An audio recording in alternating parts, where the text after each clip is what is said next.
If a scientist in a white lab coat told you to hurt another person, would you do it?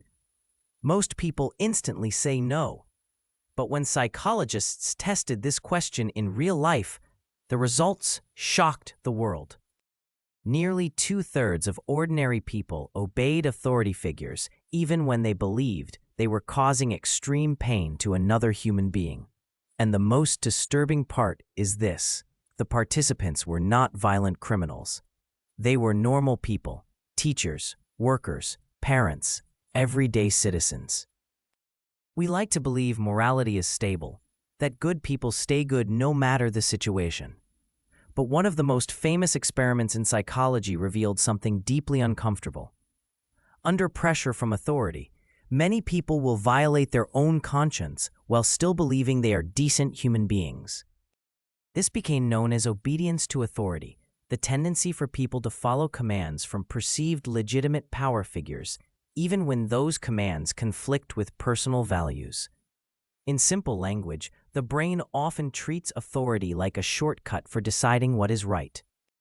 The experiment was created in the 1960s by psychologist Stanley Milgram after the world struggled to understand how ordinary citizens participated in atrocities during World War II. Milgram wanted to ask a terrifying question: were those people uniquely evil? Or could average humans do the same thing under authority pressure? So he designed an experiment that looked simple on the surface. Participants were told they were helping study memory and learning. They sat in front of a machine labeled with electric shock levels ranging from mild to dangerous. Another participant, actually an actor, was placed in another room. Every time the actor answered a question incorrectly, the real participant was instructed to deliver a stronger electric shock. But here is where psychology became frightening. The shocks were fake. The screams were scripted. The participants did not know that. As the experiment continued, the actor began yelling in pain, then begging to stop, then eventually going silent. Many participants became visibly distressed. They sweated, trembled, laughed nervously. Some protested. But when they hesitated, the researcher calmly responded with phrases like, "The experiment requires that you continue," and remarkably, many obeyed.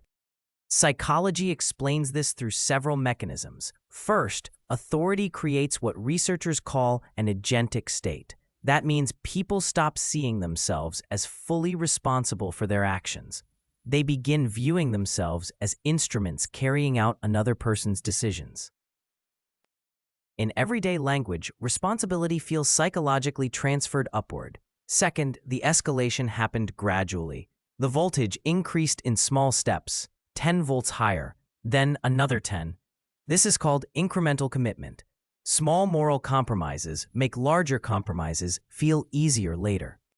And third, humans fear social disruption more than we realize. Disobeying authority creates internal tension. The brain experiences conflict between morality and social obedience. For many people, obedience wins. But here is the important part. Not everyone obeyed. Some participants refused, even under pressure. Even when authority insisted, which means resistance is possible. The Milgram experiment did not prove humans are naturally cruel. It proved humans are deeply shaped by systems, authority, and social pressure. And once we understand that, we stop asking only, who is a bad person? We start asking a far more important question. What situations make good people disconnect from their own conscience? Because history shows that blind obedience is rarely dangerous at the beginning. It becomes dangerous when people stop questioning their role inside the system. If this changed the way you think about authority and human behavior, reflect on the environments that influence your decisions every day. And if you enjoy psychology, explained through real experiments and human stories, subscribe for more deep dives into the mind.